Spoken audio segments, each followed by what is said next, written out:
whispers from the gurney. Welcome to Dark Speak. Today, I invite you to listen to a story whose narrator claims that, until now, just closing your eyes makes your nose cold. An unforgettable memory, starting from a rainy night in Saigon in a mysterious corpse truck. The story happened nearly 10 years ago. At that time, I was just an adult, leaving my hometown in Dong Thap to go to Saigon to learn the profession of repairing electric cars. Thanks to an acquaintance of my uncle, I was hired to work at a garage in a winding alley in Bintan district. I was just a new apprentice, not yet receiving an official salary. In return, the boss let me stay in the attic right in the workshop, called Night Watch, but actually to save on rent. The attic was only half the size of a rented room, with an old mattress and a noisy electric fan. Every night, I slept with the distant sound of cars and a familiar smell of oil. I got used to it. There was also men in the garage, a mechanic a few years older than me. He was gentle, easy to approach, and sometimes stopped by to sleep overnight, especially when he was drunk or when it was raining heavily. Everything was normal until that fateful night. It was a Saturday night, drizzling. Around 7 p.m., a silver Ford Transit pulled into the garage. The car was old and covered in dust, but the headlights kept flashing like an electrical short. The driver was a man in his 30s, with pale skin and sunken eyes. As soon as he got out of the car, he hurriedly asked to check the brake system and lights, saying that the car had just broken down on Saigon Bridge. The garage owner agreed to take the car, asking men and me to help. When I opened the trunk to check the wires, I suddenly felt a chilly air coming out, a gloomy cold, completely different from the usual air conditioning. Under the black plastic tarpaulin spread behind the trunk was a stainless steel stretcher.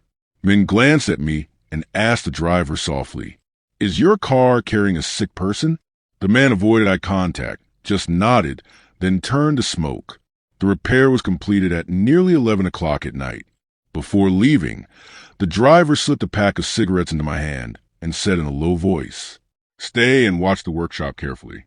This car is not an ordinary car." He said that and got into the car and drove away in the heavy rain. That night, men stayed to sleep. We both lay upstairs, the weather getting colder and colder. At nearly 2 o'clock in the morning, I was startled by the sound of wheels sliding on the cement floor. Clearly a car had just entered the workshop. I jumped up and looked down. There was nothing. The darkness was thick, only the faint yellow light outside the gate. Min, who was lying next to me, also sat up. "Hey, did you hear anything?" Before I could answer, a groan came from the workshop below, soft but prolonged, like someone was choking. We shined our flashlights down and our hearts stopped. Right in the middle of the garage floor, there was a figure in a white shirt sitting curled up on a stainless steel stretcher. Long hair covered his face, his arms hugging his skinny body. Drops of black water dripped onto the floor. When I was about to scream, the figure slowly, very slowly, raised its head. A bruised face, eyes blank, crying blood. I fainted. The next morning, the garage owner had to break the lock because no one answered when he called. He found Min and I lying unconscious on the attic, covered in cold sweat, with a high fever like catching a cold in the middle of summer. After I woke up, I told him everything. The owner turned pale and said that this workshop used to be a makeshift morgue during the Great Epidemic. It was only later that it was transferred. As for the car last night, when I checked the license plate number, it didn't exist. I quit my job after that. Min quit his job and went back to his hometown to live in seclusion. But the story didn't stop there. An acquaintance who passed by the garage after midnight said that sometimes the lights in the garage suddenly turn on and a soft groan could be heard, as if someone was locked in the trunk. Another time, about 2 weeks later, I stopped by the garage to get some things. By chance, I met Hung, a close friend. Seeing that I looked confused, Hung invited me to have a few drinks. When he saw the car carrying the corpse still lying in the corner of the garage, he laughed. "Are you scared? I think this car is really scary. But what kind of ghost is it? It's all in my imagination." We sat drinking right in front of the garage door. Near midnight, when the wind started to blow hard and the streetlights flickered, suddenly the car shook. Not because of the wind, but a gentle shaking, as if someone was struggling inside. The rear lights of the car turned on by themselves. In the dim light, the cloth covering the stretcher moved slightly, and then the groaning sounded again. Very soft, very long. Hung and I froze. When the cloth was blown away by the wind, a black and white photo was revealed. The person in the photo looked straight into the lens, a purple face, eyes as white as that night. We ran away. After that, that car disappeared without a trace. No one knew where it came from or why it appeared in the garage in the middle of a rainy night.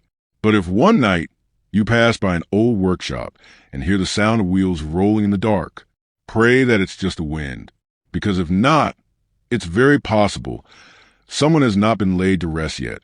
By the third time, I turned pale. There was no doubt about it. It was a human voice.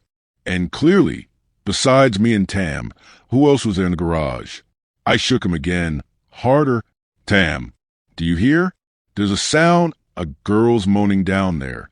He jumped up, his eyes still hazy from the alcohol. Don't scare me. But before he could finish, the moaning sounded again, this time closer to downstairs. You. The moaning sounded like sobbing, like something was crawling on the cement floor. Tam looked at me, his face pale. Mom, is it true? Not having time to answer, I shined the flashlight down. The light swept across the garage floor, and then both of us fell silent. At the edge of the stretcher, a hand reached out, white, skinny, with unusually long fingers, lightly scratching the ground, creating streaks of sound like metal scraping on the floor. The darkness was not enough to see the whole body clearly, but that hand alone was enough to give me goosebumps. Unconsciously, I burst into tears. Fear rose in my throat. My mind and mouth stuttered, chanting, Namo Amida Buddha, over and over again. We hugged each other and huddled together on the attic, not daring to move, not daring to look down anymore. But the dragging sound continued, slowly, patiently, as if that thing was crawling toward the stairs leading up to the attic. I glanced over, saw the flashlight still shining down. The beam began to shake violently because my hand was shaking uncontrollably. And then, cop, footsteps on the stairs. I held my breath. My heart was pounding in my ears. Each step seemed to be hammered into my brain. 1, 2, 3. A white shadow loomed in the dim light. A girl in white mourning clothes, her long hair hanging down, covering most of her face. On her neck was still a red thread wrapped around 3 times, something people often use when burying a body less than 3 days old. A musty smell like old blood rose up, overwhelming the thick smell of oil in the air. She raised her head, and we were faced with the most terrifying thing in our lives. A purple face, cracked skin like a mummy, 2 empty eye sockets dripping with thick black blood. She stretched her arms out towards me, her mouth moving but unable to form words, as if trying to call someone's name or as if blaming for being left behind. Tam screamed. I screamed too, but her voice only echoed in my head, unable to make a sound. And then everything went dark. I woke up when it was already bright. I was lying outside the garage door. My knees were bleeding, my eyes were red and swollen. Next to me was Tam, also holding his head, sobbing. We couldn't remember how we got out. We just knew that the feeling of being chased was still fresh in every fiber of our being. The car carrying the body? Gone. Not a trace of the wheels, no smell of oil, no license plate, as if it had never existed. After that, Tam quit his job, went back to his parents' hometown, never touching machinery again. As for me, I continued to work as a mechanic, but never slept in the garage, no matter how much someone paid. Rumor has it that not long after that, the garage was sealed off one night in the rain, because someone saw a flickering light in the car, accompanied by a groaning sound coming from the trunk. When the guard opened it to check, he only saw a half-burned incense stick, stuck in a bare incense burner, and a handprint on the glass door. A small hand, but very long nails. Both of us fell silent, turning to look at the car. The old Ford Transit lay there, still in the middle of the garage, the early morning sunlight shining through the dusty glass window. making the car's body look as pale as a corpse left in a cemetery for a long time. Not a single scratch, no sign of movement, but the feeling that it had come back to life last night was still clearly imprinted in every joint of my bones. I swallowed and asked softly, "Do you dare to come closer to see?" Tam shook his head, then spoke softly, as if afraid that someone other than us would hear. "Don't. I have a feeling she hasn't left yet. She's still in there, waiting to open the door."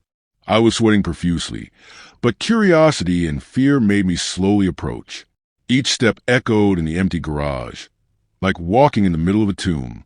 When I was only 3 steps away from the car, a cold wind swept across the back of my neck, giving me goosebumps all over my body. I looked at the side window, reflecting my face, but right behind me was a blurry black figure standing. I jumped, turned around. No one. Nothing. My legs buckled. Sweat dripped. At that moment, clank! Something inside the car fell to the floor. The cold sound of metal colliding rang out, chilling. Unable to bear it any longer, I turned and ran towards Tam, shouting, "Go! Pack your things! Get out of here now!" Tam nodded. Neither of us needed to pack much. Just grabbed our backpacks and rushed out as if being chased by a ghost. When we reached the end of the alley, I turned back one last time. The car was still there, but this time I saw it clearly. The curtain inside the trunk was shaking slightly, as if someone had just let go of it. 3 days later, I received news from an old coworker. The garage was temporarily sealed. Reason? The garage owner went to check and found a black and white portrait in the car, placed in the middle of the wooden altar, along with 2 red candles that were still burning. Most special, on the floor of the car was a pool of thick black blood, congealed like glue. There was no fishy smell at all. Hearing that gave me goosebumps. An acquaintance added, "That day, the owner planned to hire a crane to take the car away. But strangely, no one dared to touch it. A tow truck driver, when approaching, suddenly had a seizure in broad daylight. His eyes rolled back and he shouted, 'Don't open the door! Don't open the door! She's looking!'" Exactly what Tam had repeated that night. After the incident, the shaman was called to perform a ceremony, but when the shaman approached, he immediately ran away, his face pale, saying only one sentence: "This is not a human soul, it's a vengeful ghost." The garage was closed permanently after that. The car, no one knows where it was towed. Some people said it was found abandoned in a vacant lot near Ben Hung Hoa Cemetery. Others rumored that it started by itself and disappeared into the fog the next morning. As for Tam and I, every time we heard the sound of a car engine starting at night or saw a silver transit passing by on the street, our hearts would tighten, not dare to look for another second. From that day on, nothing strange happened at our garage anymore. No more groaning, no more self-starting, no more strange winds or bone-chilling fishy smells every night.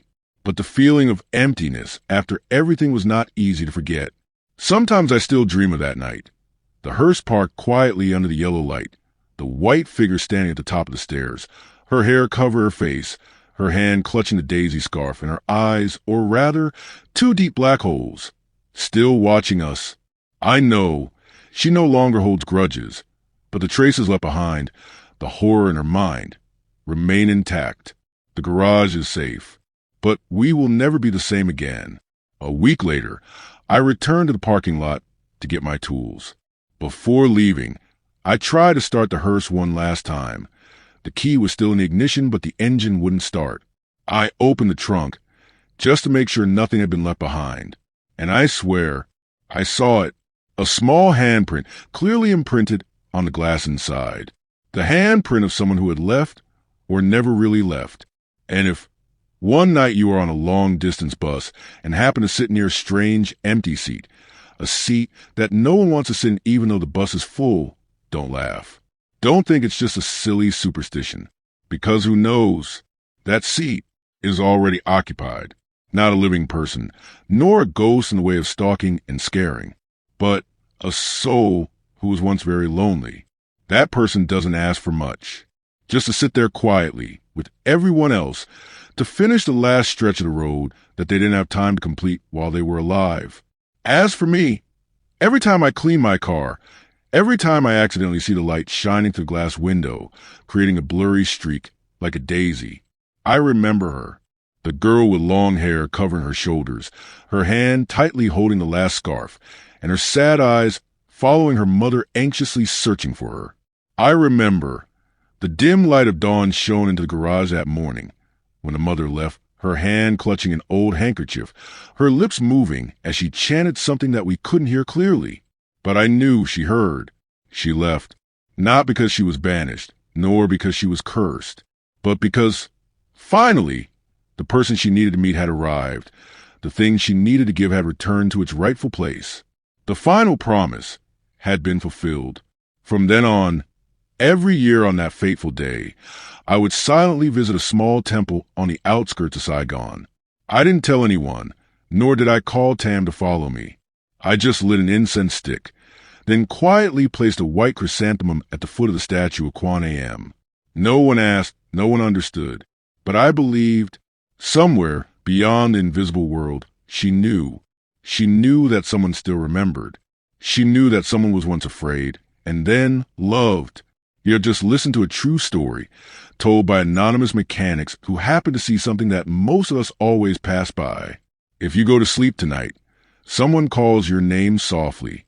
Don't answer, and don't be afraid, because maybe they just want to say thank you.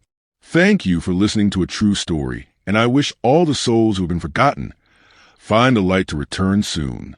Goodbye, everyone, and see you in the next video.